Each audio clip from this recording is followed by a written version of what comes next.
All right, so after a memorable panel discussion, we will now move on to the next panel discussion, ladies and gentlemen. This is going to be about design and technology in the age of AI. Of course, everybody's concerned about AI. Of course, everybody's excited about AI. A lot of conversations, positive, negative around AI. So it truly adds value in terms of having a concept around AI.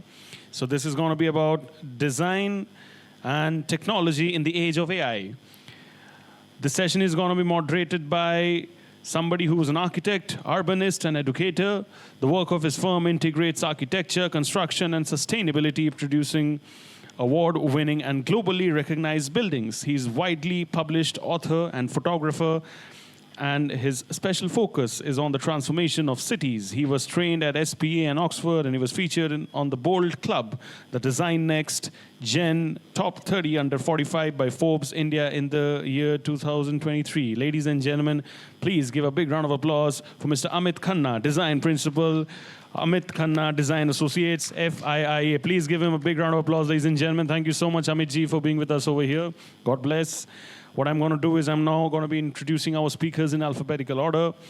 Our first speaker, he believes in practicing socially inclusive architecture and has coined the term people first, which became one of the guiding principles of the practice. Over the last 30 years, he has worked across diverse project typologies where he leverages his expertise in architecture, engineering, and construction. Ladies and gentlemen, please give a big round of applause for Mr. Anand Sharma, founder and partner, Design Forum International. Anand ji ke liye zor se taali, please. I saw him at the architecture event in Mumbai as well. So he's very, very pan-India that way in terms of his inclusiveness. Give him a bigger round of applause, please. I'm sure it deserves every bit of it. Thank you so much, sir. Our next speaker over here stands out as one of the youngest leaders making a mark in the Indian elevator industry. At Victoria Lifts, he has played a pivotal role in streamlining installation processes, strengthening after-sales operations, and ensuring customer-centric execution. His approach blends practical insights with modern management thinking, making him a trusted bridge between the technical teams and strategic decision makers. Give a big round of applause for Mr. Anuj Saxena, Associate Director Operations, Victora Lifts Private Limited. Thank you so much.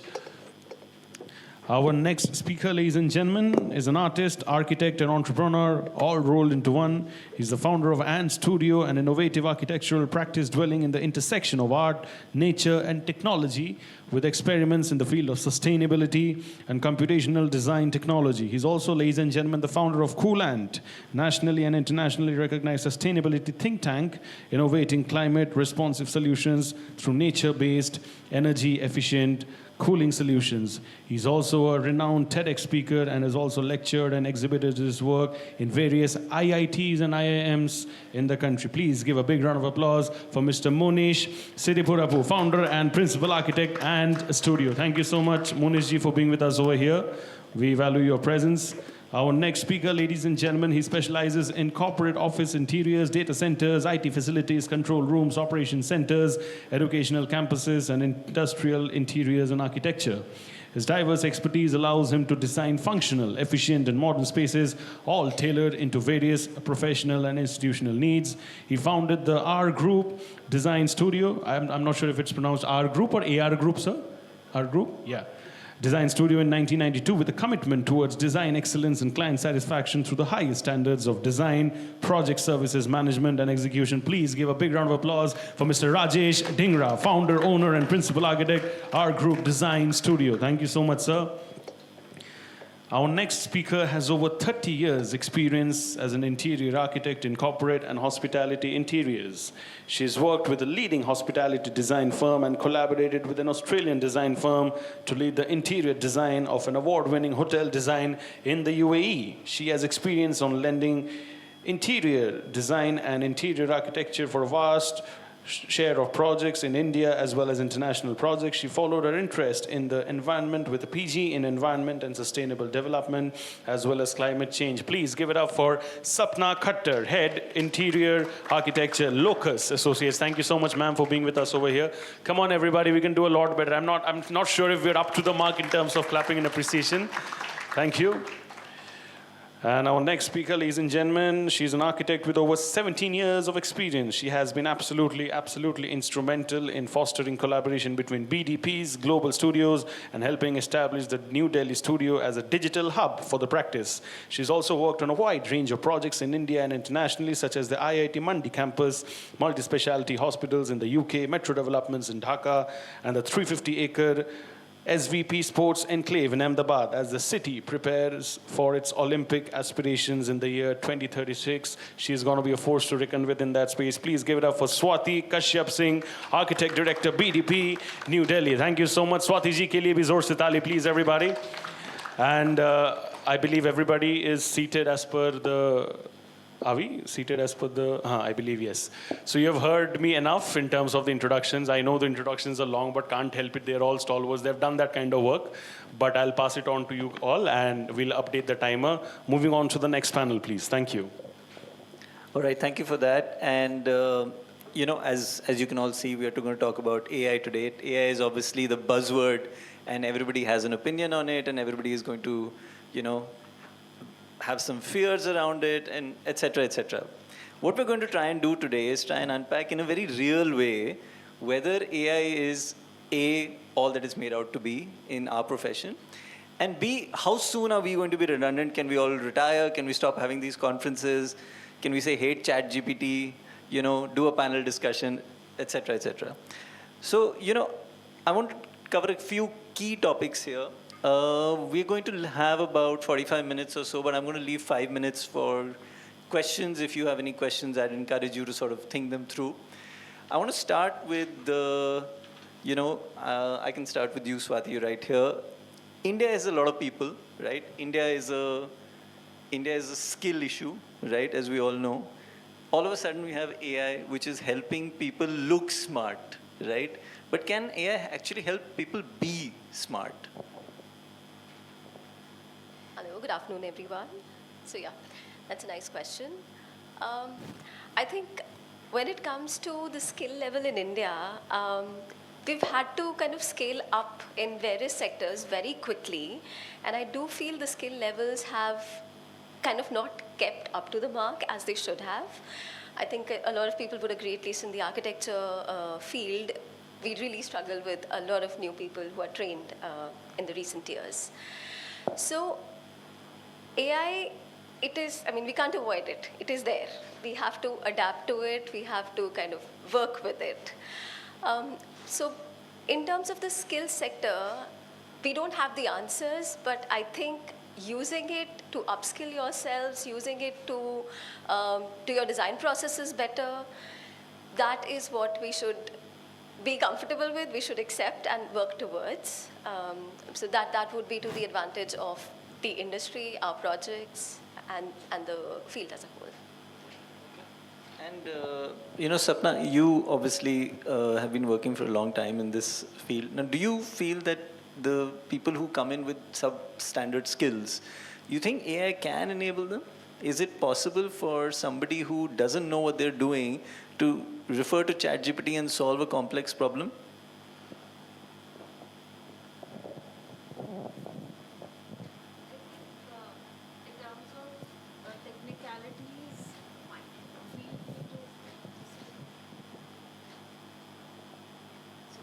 So in terms of technicalities, I think we need to be strong first as architects or in any field. We need to know our field well enough to lead the bandwagon, whether it is our teams, whether it is our projects, and whether it is the use of AI.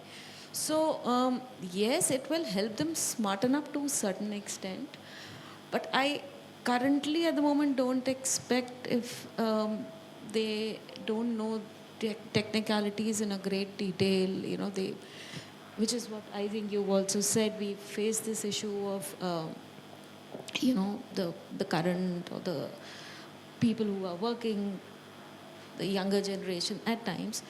I do feel it's hard to suddenly catch on through AI in terms of technicalities. Yes, aesthetically and all those things, it will help a lot more, but it will help them with technicalities, but they need to also be strong in terms of their knowledge first.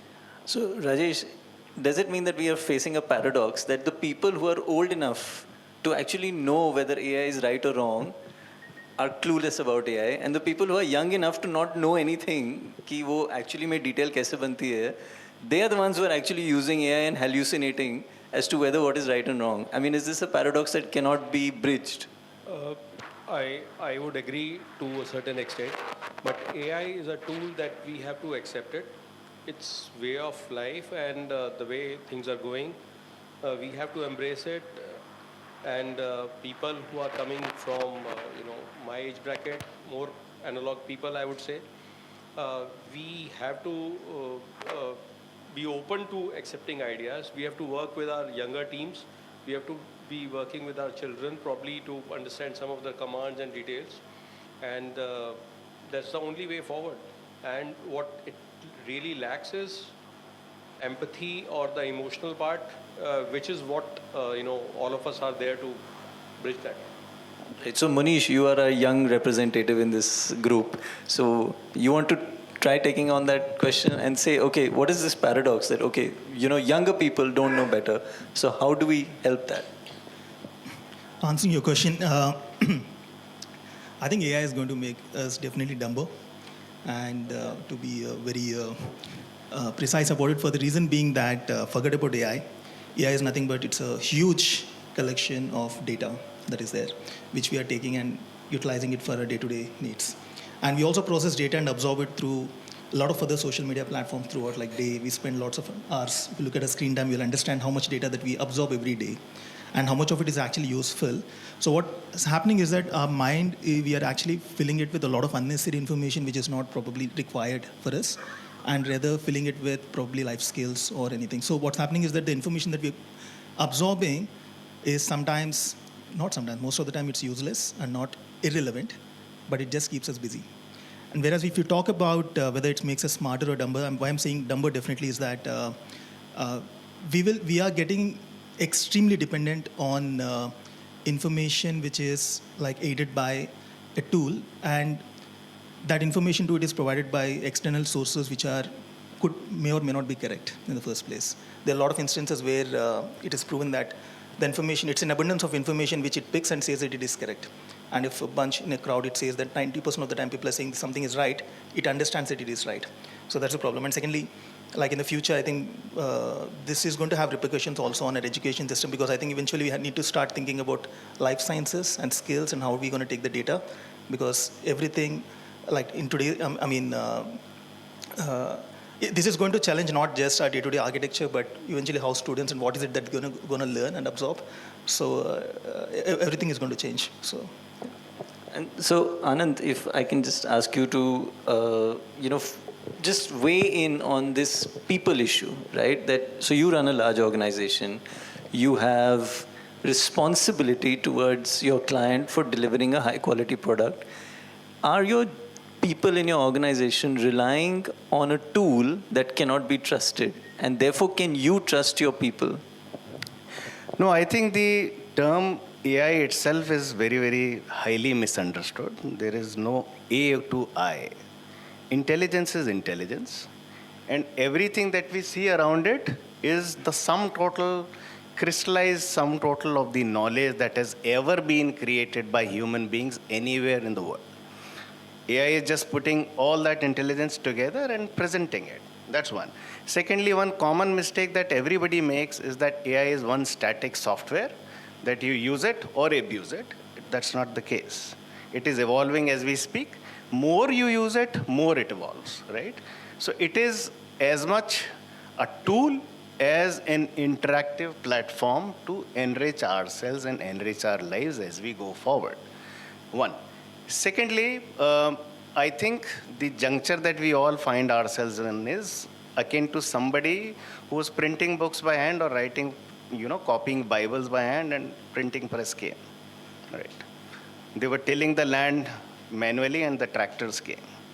You're basically acting like, a deer caught on a dark highway in front of a automobile approaching fast. It's not so scary. This is something that is here for us to imbibe, absorb, be a part of and evolve. So I think it is going to be a great tool. It is going to be something that, believe it or not, and I sort of disagree with this old people, new people kind of a thing. I think we are all new people, right? We have my, father learned to use mobile phones at 72, 73, 74. It's a big deal. And if the technology is so bloody obsolete and unuser friendly that a 75-year-old cannot use it, to hell with a technology like that, right? It has to be democratic, it has to be universal, it has to be idiot friendly, it has to be person friendly, women friendly. If technology is discriminating among the people, basis their abilities, the technology is useless. And believe me, AI is not useless. It will adapt to the person who is using it. So there is nothing to be scared of, right? So, Anuj, in your line of work, obviously you have to deal with site situations, and again, there are people at site who sometimes will rely on technology to help them. So, what is your experience in dealing with that, right? How does that work? So what I feel like this AI thing is doing a lot in our installation processes. But the thing is, AI can provide me the information that in how much time I can complete my work. It can provide me the best timelines which I can get my work done in. But the thing is, when there is a problem on site, there should be a human nature or human tendency to it. For example, if there is, I'm installing a lift inside a hotel, and that hotel is kind of running hotel, and if there is, my AI will tell me that, okay, you will complete your work in 90 days. But if some mishappening happened there, so for that, I need a human person for supervision to see that what's happening. That exactly what my co-panelist said, that AI is just a tool. It's not someone who's doing your work.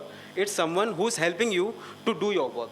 So basically, AI can be your friend who can do some work for you, but at last the thing which you have to put in is the human only. You have to give him the exact information what you want from him. So AI can be very fruitful if it's used in a proper manner. Otherwise, yeah, of course, you can.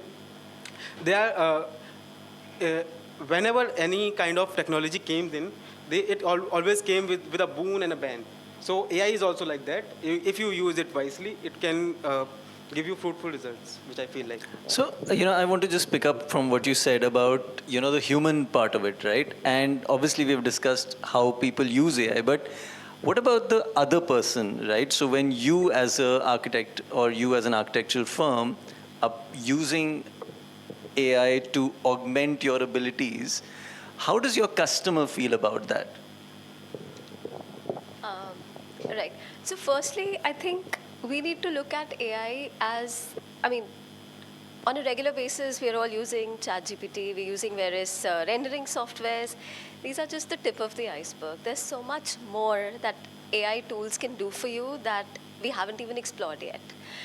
So like in our company, there is a digital team who's doing a lot of initiatives. We've developed an in-house chat BDP. It just ensures that there is privacy and data safety regulations are not breached. Tasks for which you needed people that you don't always have, like Adobe AI, that's a built-in tool that we're now using. So all your documentation, reading, summarization, all of that you can take help from. So when it comes to our interaction with the client or anybody on the other side, right now it's completely the human interactive phase, but tomorrow a client might start using those softwares themselves and come to you with a design and say, this is what I want. At that point, again, it's the designer, it's your training that will need to kind of handhold the client through how to do the decision making with him, whether you're okay to go ahead with that, whether you want to suggest things differently. So that is only the front end that I can think about right now. All the work that goes on into the back end of it that the client doesn't even know, but will definitely help them, because every day the clients are coming with unrealistic timelines, whether it's a public sector or private sector. So at the end of the day, it depends on how we use the tools to make our delivery better, save the client time on their project, do things more efficiently. So yeah. So, in a way, the front face that the customer interacts with is always human, right? So, Sapna, you must have seen on websites, sometimes you have to verify that you're a human, right?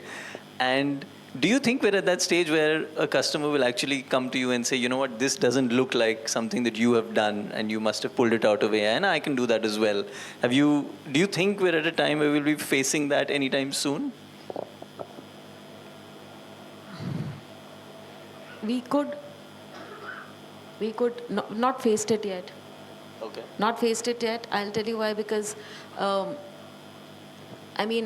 we work to a particular site or requirements and design brief, as the whole drill, and the location, views, climatology, all of that. So up until now, it's not happened because our inputs that go into something are, there's a lot of science that goes behind the art of architecture.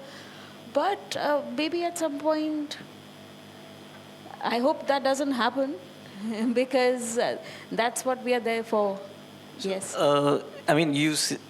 You seem confident that there will never be a point where a human is not interacting with a client. Because that would be great. The idea of designing and then marketing, or making the client understand what went behind it and why that particular thing is unique to some extent. Of course, there's so much ideas everywhere, so it's not that anything is, completely unique or whatever. But at the same time, there are a lot of design aspects and technical aspects that go into something. So I hope that doesn't happen, and I don't think it will. Okay. So Raajesh, if I talk about now your internal studio, right? Like, if you feel that AI is a way to reduce cost, and maybe I eliminate 20% of my team, and I have a far more lean, efficient team that can augment its skills using this. Would you rather interact with a human, or would you rather get your stuff done from AI just by putting in a prompt and producing the output? Like, if you needed a 20-page contract and you uploaded your old contract and said just update it, would you rather do that, or would you rather talk to somebody? As far as the contractual part or the paperwork is concerned, I might end up relying on an AI tool or a tool or like the way, she said a little while back that they have a digital studio or a division which is handling, a lot of digitization for the various aspects, whether it is legal or admin or, creative aspects to it. So that's the way to go forward, and that's the right way. And from a design point of view, would you rather interact with a person in your office, or would you just tell a computer to do what it is? No, yes, we will prefer to interact with a person because a tool or a device, as far as, I'm concerned, it would lack that emotional quotient part of it. Okay. So Monish, now I flipped the question, right? Let's say, Rajesh ji is your client. Now, he just wants a building, right? He has to, unfortunately, go through an architect, go through a contractor, go to local regulatory authority to make a building. But if he could click his fingers and have a building tomorrow, right, that's the ideal outcome for him. Do you think a customer would rather talk to a computer rather than talk to you? Or is it some sort of, other processes that's going on at the same time? No, definitely design and architecture is a very complex series of steps. So depending on AI entirely, I'm not really sure if we are there yet, or because there are a lot of variables in between which keep changing. And sometimes even the clients, they're not clear about what they want. But answering that first question, I already had instances, not one, I can actually count more than 10, where the clients have come up with AI-generated images and saying that we want this. This is already happening, and I'm telling you this is happening for the last probably more than a year, where people are sending Mid-Journey and generated images and saying that. And there's also this, the ego also that comes into, because they send something and they already start to believe that they actually generated and they are the owner of that image that is there.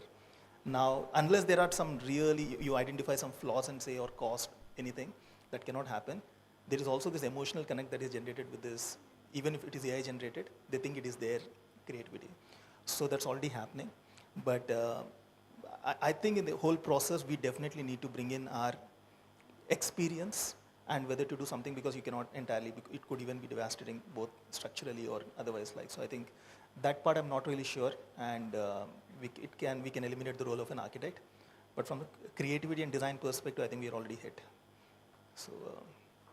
Okay, and so Anand, obviously, everybody has their opinion on the fact that it cannot be without a human, right? Because we are a technical service, right? It's not like we are a book or we are a florist or something where it is not related to life and death.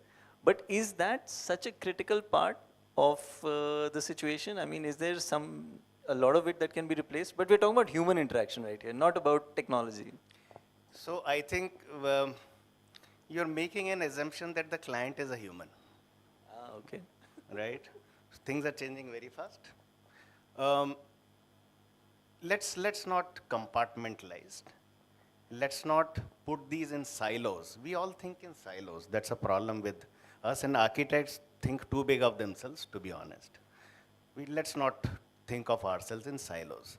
There are two instances that DFI has used AI in the recent past. I'll talk from example, okay?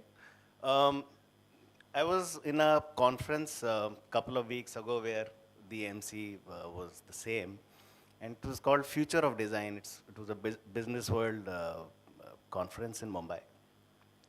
And there was a presentation that I had to do as to what is the future of design from an architecture perspective, as what is happening, what's going on, and where are we going. And the presentation that I did was about 20 slides long, completely visual presentation, and none of us sketched. The entire presentation, the entire visuals, the entire content came only by speaking. And big kudos to two people from my team. One of them is here, Aishwarya. Will you please stand up and take a bow? So Aishwarya and another designer colleague of mine, they spoke and they created what we wanted to do. So 3 architects, she's an architect, there's another. We actually created everything that we wanted to do using AI and only by speaking, okay? Number 1. A very complex project in, infrastructure segment. I don't want to be specific. I cannot be specific. Where it is an extremely boringly repeated same design getting repeated, umpteen number of times with slightly varying context. Okay. Now we simply did couple of iterations, fed it the context, the survey, the 3D survey, etc. And the design, what would have taken us maybe days and days and weeks of painstakingly done working drawings, each segment getting, modified basis the context, got done in less than a day, right? So please think of it as complementing rather than replacing, number 1. And to take a cue from what Anuj was saying, that I would still rely on a human to identify the fault, wait 6 months, right? The reason you're relying on a human to, look at that fault and tell you what the fault is, because that human has experience of having been in 20, 30, 40, 50, 60, 100 situations like that. Enter AI, that person has experience of 200,000 similar instances having been done. So far, diagnosis has already moved because they have far more experience than all people in this room put together and thousands and lakhs and millions of rooms put together.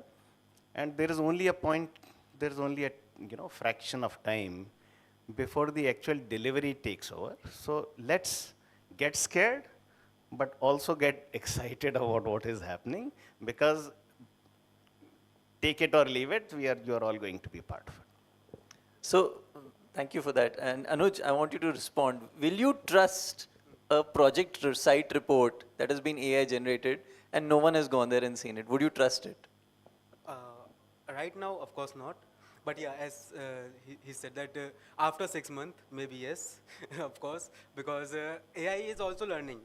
Like we are learning AI, AI is also learning humans right now. Yeah. So after 6 months, maybe yeah, AI is so much smarter than us, or smarter than what it is right now. So maybe we can go So with it. I think it's not a question of smart. What Anand is saying that it has reference to so many more instances, Exactly. So and so it can recognize patterns. But would you trust it? That's my question. no, that's what I'm saying. Na, I will use it for and for again and again. And if I'm saying that okay, he is giving me the exact answer which I want, and which my human person is also giving the same answer, so then of course I will trust him. Okay. Yeah. And so if we just move now from trust to how buildings actually get made, right? So we're all in the process of making buildings. Buildings are generally very complex things to put up, right? So there's hundreds and thousands of moving parts, there's consultants, there's materials, etc. Everybody knows all of that, right? Now, there is inherent complexity A in the process and B in the actual building of it. What is your feedback on how the building of it? Obviously, we've spoken right now till about the designing part of it, but on an actual construction site, where obviously there is 3D printed buildings. But do you think we're at a stage where we can? There was this famous image of a banner on a building and said, "Hey, ChatGPT, finish this building," right? And it was used as an illustration to say, okay, ChatGPT can't do any physical work. But do you think we are at a stage where it can replace actual physical work at site? So a lot of things are in practice where it's not AI, but it's technology that helps you um, visualize the building. So you can have a digital twin, a Revit model, you have QR codes, you walk around the site, you scan them, you can see what the building's going to look like, you can see where the services are going to come. I'm sure none of us use it very, very frequently or efficiently even now. So these kind of things, definitely the tech part or the AI part will be very useful. Actually physically doing it, robotics is also kind of proceeding at the same pace, but in India there'll always be this debate between availability of people, the population, employing them versus losing the jobs to machines, which has been going on forever with every different revolution that came. So yeah, I don't think we can, at least I can't visualize how that would be, but I'm pretty sure it'll be there very soon. Sapna, if there was a process flow and that process flow was that, a plan is generated, a BOQ is generated, it goes to a construction site and a robotic arm builds it, right? Is that something that you as an architect would get behind and say that, okay, you know what, at the end of the day, I need to simplify the process. And if there is something doing that for me, then great, right? Let's get into that. Let's start inventing that today.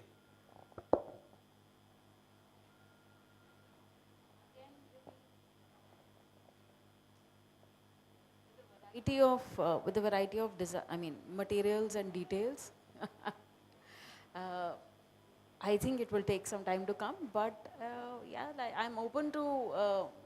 I'm upbeat about it, but don't see it happening at the moment. So is it because we have this baggage that it has to be 18 materials in an external wall section? And if you look at a 3D printed building, it's one material, it's Yes. concrete ribbon, and they make an Yes. external wall Yes. section out of it, Yes. right? Is it our baggage that is preventing it from happening? Is it the old guard, like in every, in every process, like Anand said, हम बीच में बैठे हैं, right? Otherwise तो हो चुका होता अब तक. Yeah, that's a possibility, but at the same time, let's look at the environment, let's look at sustainability. There are a lot of cultural factors. So, when you tread the path between the two, it's not so easy to, or maybe, it's like, how do you tell AI to be culturally empathetic? But at the same time, it might happen. The kind of, let's say, a building in the hills, and I have to use certain materials there, or I'm building close to a beach or different parts of the world. How do I react to that in the right manner? But yes, if the overall, I think, discussion here is at some point in time we all can be, we can all take a seat back. Might happen in spite of, or maybe with all the knowledge, it can still happen. So, Rajesh, if I said you trained your internal large language model to design like Rajesh from AR Group, right? And you, next time a project came, it was a data center, like you said, you make data centers, and said, okay, you know what, make a data center as if Rajesh would have designed it, right? Would you, and if it came out nice, would it bother you? Not really. I'd be in fact happy and taking a little cue from what Sapna was saying. I'd be very open to AI and different machine tools coming together and creating that, because it removes that margin of error which we are quite accustomed to, which that Indian way of chal jayega gets eliminated altogether. So our quality actually improves, and I'd be open to somebody help me do it, or somebody is able to replace me, and where I'm able to monitor the outcome of it, I'd love to do that. And Monish, you were talking earlier about sustainability, energy efficiency. It's one thing to use a software to check whether your design is energy efficient or not. But do you think you're comfortable giving your design and allowing the software to modify it so that it's more energy efficient? Absolutely. Absolutely. Because what's happening is that our understanding and the technical knowledge and even the mathematical calculations are very limited. We're already relying on simulations and energy modeling tools to arrive at solutions now. We don't do the age-old technique of calculations and all anymore. Earlier they used to do that, like when they're doing calculations for even structural and analysis, but we don't do it anymore. We use softwares. But if you're automating that, and even without AI now, we are able to do 10,000 simulations for a building envelope or a facade to extract the best results. And if AI is able to make changes to it and get it better, any day. But would you step back and let that happen? No, but one has to monitor that and also set the parameters of how that you can do it. The way I see, in fact, there are definitely both pros and cons of AI. Extremely, I think there is something quite scary which we are not addressing in the room, but we will come back to that. But talking about the pros of AI, one thing that we all collectively cannot even comprehend to think is, each of us makes something and it has an impact on the environment, each building. Whether it is your material consumption, carbon footprint, and the efficiency of the building itself, and so on and so forth. Individual intelligence cannot understand and predict what is this impact going to be on an urban scale. With AI, if you're letting yourself open to the system and saying that, okay, can you analyze when everybody in the town or the city is actually designing something like this, what impact it can have on the urban heat islands or the resource consumption or the urban planning, the traffic, and everything which we cannot calculate using singular intelligence or like human intelligence. Now AI is something there, it can be very helpful because it's all about math and the calculations, the power it holds. Like if you zoom out to urban level and start looking at how this entire thing is going to help us plan better cities and better, like whatever, I think there is tremendous potential there for sure. Okay, and Anand, since you are our resident crystal ball glazer and you are a futurist on this group, how are we going to make money out of AI as an architect, right? How are we going to benefit from it? Yes, the client is going to benefit from it and the industry is benefit. No, I think the pace of change is in nobody's control, right? 20, maybe 50 years ago, was it even thinkable that we would be doing, even with a whatever size firm that we are, maybe 100 million square feet of construction at the same time? Possible today, right? Was it even thinkable that there would be 400 out of the Fortune 500 companies sitting in Gurugram and doing business, right?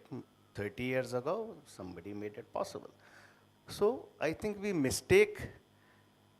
is a common mistake that we all do. We think the amount of work is finite. We think it is a zero-sum game.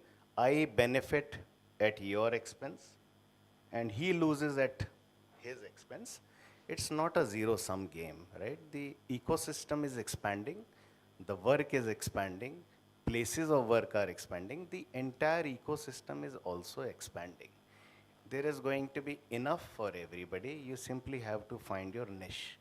You have to find where you fit in, how you can contribute, how you can take from the system. So there will be enough for everybody. You simply have to have the metal. There is just one aspect that I want to touch upon, which allow me. One question that we should all be asking ourselves is the ethics part of AI. That's it. Conscience, ethics, moral compass. It's very difficult to learn and is equally more difficult to teach, right? This is one thing that we humans stand apart greatly from all the machines. Now, how architects are sensitive people, architects are very, very emotional people. We have a strong ingrained sense of ethics in what we design and how we design. How are we going to teach machine ethics is the question we should be asking ourselves. Anuj, you want to answer that? How do you think we're going to teach ethics to a machine? Of course, that's the one thing. It's the one thing which we all are scared about. That in future, this all robotics and all technology will take on us. So it's kind of dangerous. But we can't be. I can't say anything about that. Whether whether what I feel like, it's kind of difficult to teach AI or technology the ethics. Till now, we are not unable to do that with telephones, with phones, with every technology which is coming in. It's all the thing which we say that an idiot. They all are idiot. They do the work which we want them to do. Okay, so the ethics part, the emotional quotient, it will always be a quotient, but of course, if AI is learning what I'm saying right now, and if AI is listening everything, if AI is getting my emotions, so maybe yeah, in future maybe it can also have that emotional quotient also, which I feel like. Okay, thanks. And Monish, I'll take the bait. So what is the scary thing that we need to be all scared of? So tell us. So, like when you're talking about AI right now, so artificial intelligence mean you're training LLM models, giving all the data to it, and teaching it to do the right things, predict the right things, and come up with solutions, right? I think that's what AI is doing at much faster pace than anything else. Now, we are in a threshold of this intelligence explosion and automated artificial intelligence, where we are in a phase where it's already happening, that AI is able to detect voids in data and information which does not exist and fill in it by itself. And we're talking about automated intelligence where it is not just dependent on data that's available, and it's actually able to extrapolate information, writing research papers, and the other AIs are actually collecting the research papers on their own without any human intervention and coming with solutions. Now that's because I mean, while we are only debating about the construction and architecture and the AEC industry, but at a larger scale when you talk about AI, now this is one part that is extremely scary because it's not, I think in the future we are not really worried about nuclear war, but we are kind of quite worried about the biological war, because just having this one small virus to create based on AI, it's super easy right now. If the AI is in the wrong hands, that's the scary part. So what you're saying is that because it doesn't have the information, it hallucinates it, and then other models also reference that hallucination, believe it to be true, and then it's a self-repeating mechanism. And people are actually writing models for automated artificial intelligence. It's people, and it's actually the ones who are generating this, because everything has the process driven to that, and this is already happening. Okay, so we have about a couple of minutes more, and if anybody has any questions, then you can sort of put them up. But before I get to the questions, and sir, I'll come to you in a minute, I just want to go around the panel and one last final word. If you could control the outcome, right, and see what the future will be in 5 years from now, what is the one thing that you would definitely want to happen, right? So 5 years down the line, ye to hona hi chahiye, right? What is that one thing? Yeah, in architecture context, I would say somebody talked about that chalta attitude. Much better efficiency in terms of like designing, construction, the output. So definitely improvement on that. And that can happen through AI. Through AI, through technology. Yeah. It's on. A lot better site project and site management, I would say, is what's required. And that can happen. I'm hoping yes, but just wanted to add one more point, that while we are, in the era of driverless cars coming up and, AI in many fields, we still have the surgeon to have the final say. The pilot will still take off and land in spite of autopilot. So I think it's a larger debate as well. And while we are all, I think I'm upbeat about it, but human interaction or the final say, till we have it, we should. Yeah.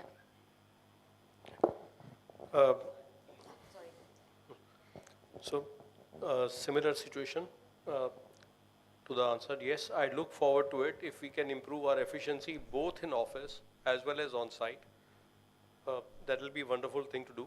But as also pointed out by both of them, that we'll need some kind of a checkpoint. So humans become auditors on what AI is doing. I kind of very much agree with Anand sir saying that architects think quite highly of ourselves. And the reason for that is, if we are extremely successful and as a practice, our impact that we have at most is probably a few hundred projects in a lifetime. And what I'm really upbeat is that with all the technology and everything that we're talking about, if it can really help us not deal with a few hundred clients, like I said, and probably talk about thousands, because using technology make things really faster, and then we can have much larger and better impact on the society and influence what's happening, because currently the fraternity caters to less than 1% of the population in the country. And with this, hopefully, if we can reach out to a few tens at least, that's what I'm really excited about, like how this can go.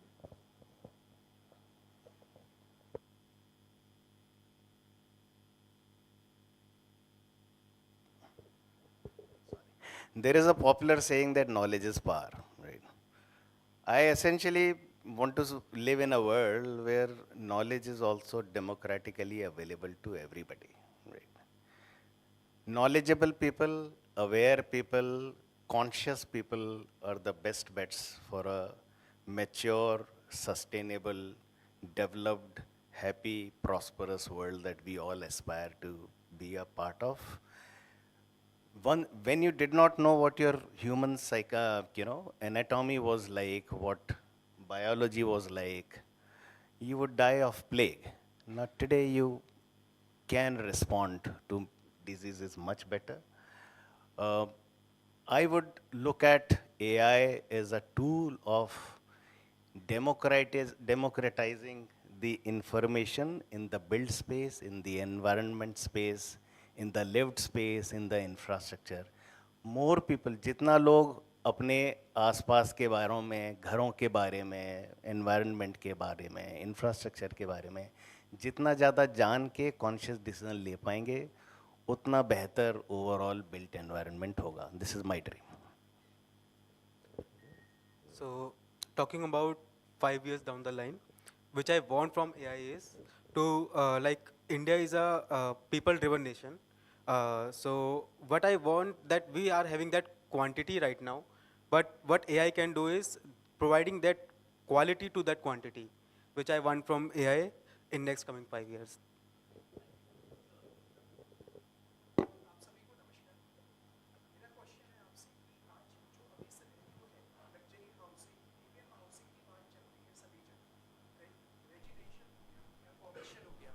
So what about affordable housing, low cost housing या Busted housing, जो आज हमारे एक मास को चाहिए? अगर हम लोग टोटल 8 सिटीज़ के रियल एस्टेट की बात करते हैं तो एक बॉल पार्क फिगर है कि 2.5-3 लाख मकान बनते हैं जो कि आज 1.5 करोड़ 2 करोड़ के बन रहे हैं. तो मेरा आप सबसे एक क्वेश्चन है कि 10 लाख 20 लाख 50 लाख के जो घर हैं जो अफोर्डेबल हाउसिंग है, as a architecture, as a professional और एज ए AI, हम कैसे इसको कर सकते हैं जो कि आज नीड ऑफ आ रहा है हमारे नेशन के लिए, हमारे देश के लिए? धन्यवाद। Sapna, you want to take that one?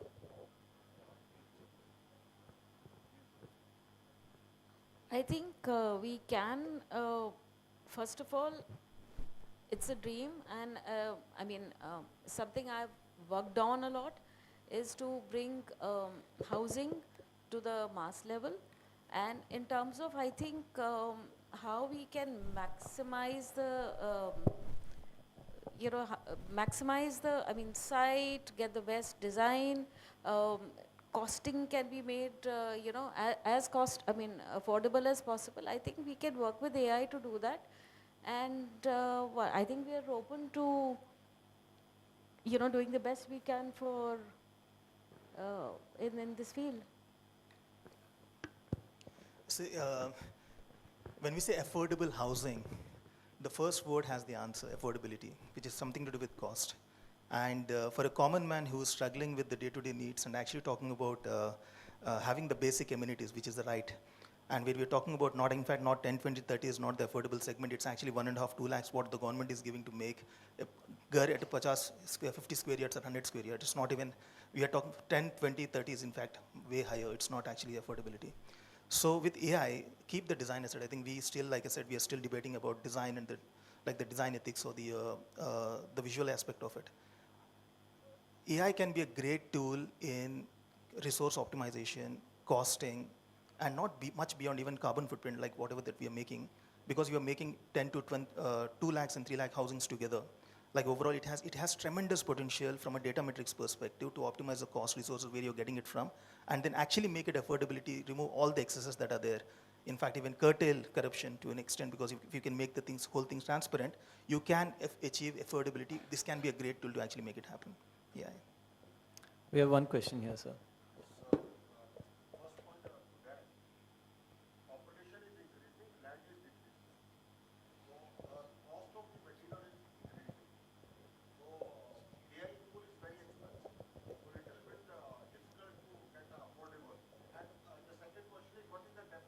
Affordable. That is also important. Now my question is, this AI will take the brain of designer, point number one. And my second question is the legal complexity disputes. AI is a design, and the design is registered. If you are making a copy of that, so what will be your opinion, thought on that? Thank you. So, if I just rephrase your question, right? You want to know whether AI will replace the development process, and secondly, if AI is producing a copy, then what is the... But we have been copying for 2000 years. We are not worried about copying. We copy from each other, people copy from us. That's how architecture works, right? And so architecture is not about originality in its extreme. Architecture is about cross-pollination. That I have all this information in my head, and I have this particular problem to solve, and that solution solves this problem very well. If I think that I am the first person in history to be faced with a triangular site and a tight set of requirements, then I'm wrong. Then I'm uninformed. It is far better to be fully informed and know that there is always a solution already present. And yes, I can tap into that solution. I think Anand already tried to refer to that in his... Just to add one line, this designing a building, it's not, will not come under the Copyright Act or Patent Act. Unfortunately not yet. So it's a gray area. And if I, let's say on my screen, when I produced a drawing, I had a button which said, patent this, right? And I could patent it. I would. But the process for establishing sole ownership over something which is essentially an opinion on how something should be done is not really a practical way of going around building. And I will, maybe Anand can weigh on this, that do you think that there is a patentable process to architectural design? I don't think so. I don't think so. None of us is original, let alone architecture, writers, painters, designers. We were discussing this in the room before, right? Um, we all creators draw from an infinite wisdom which comes to us as inspiration in a moment, right? There is a flash, and when Michelangelo painted something like that, right? So it is an infinite wisdom pool that is available to all of us, not just an architect. It's just that that pool is now getting enhanced by more and more experiences, and the collection of all that wisdom is getting enhanced as we speak. That's it. So I know you're there, but I'll take one last question, right? Because you've already asked. Yes, please. So, Mike, I know this panel is around architecture and design and the use of AI, but I want to sort of zoom out and take a macro level view. I think when we talk about AI, we generally take a very global view of what's happening and it's driven by FOMO, etc. But in India, our problems are unique. I think while architects are addressing what they are addressing, the real problems are not addressed by architects. I think our cities are in an urban mess. There is a massive issue with urban governance. Flooding, traffic, quality of air. I think the quality of life is progressively going down every year. Right? We can talk about the millions of square feet that we are delivering, but that's one side of the coin only.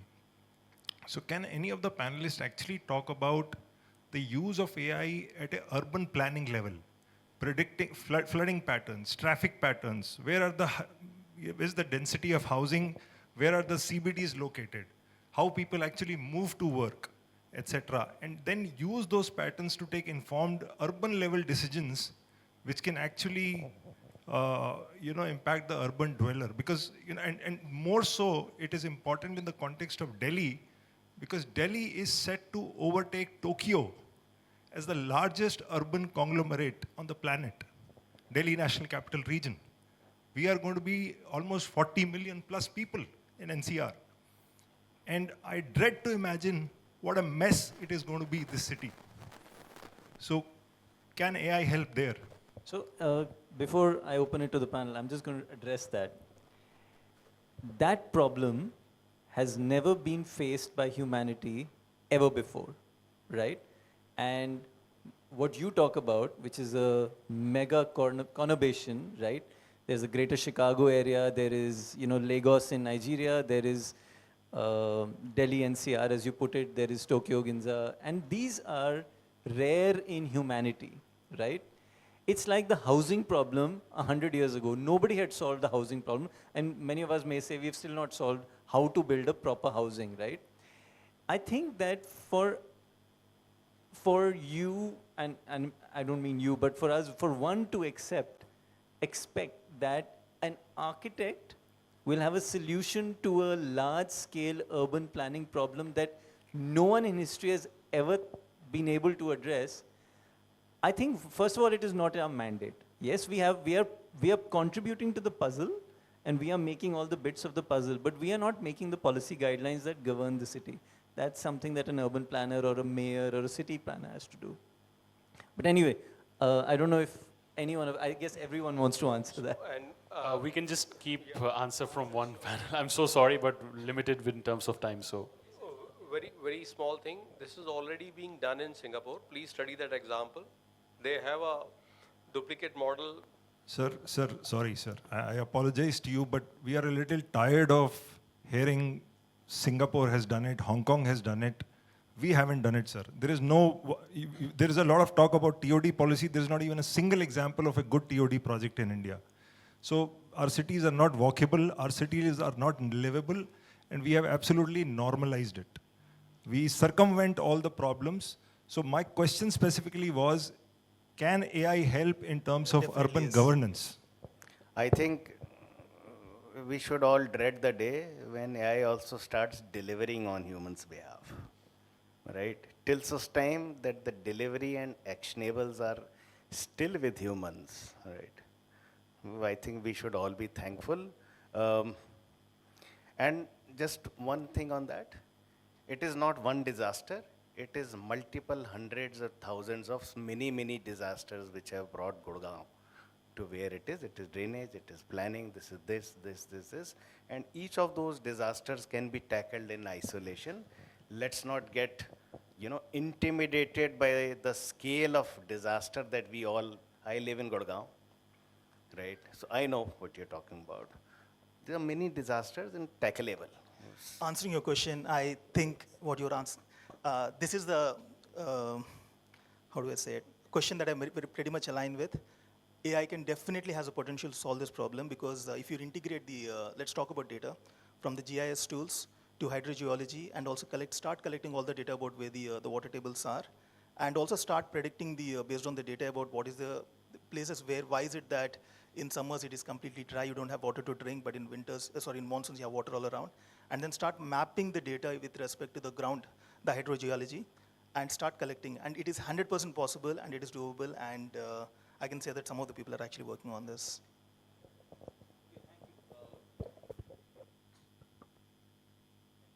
For hearing us out and for responding, and I'll leave it to you now. Thanks. Thank you so much. Can I have a big round of applause for this panel, please? And unfortunately, we're pressed for time. Otherwise, we would have loved to continue the Q&A. But give them a bigger round of applause. I believe they could have.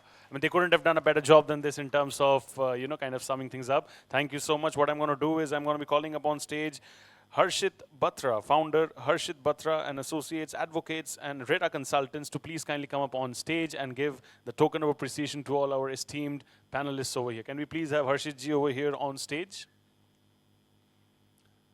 Do we have Harshit ji over here? Anybody from Realty Plus inside the room? Of course, but we need somebody to honor you as well, right? So just hold on. Yeah, we'll just figure it out. Just give us one moment, and then because we want it to be done in a synchronized manner. So, can we please have Harshit ji over here? Is Harshit ji around? Just check outside, na, please.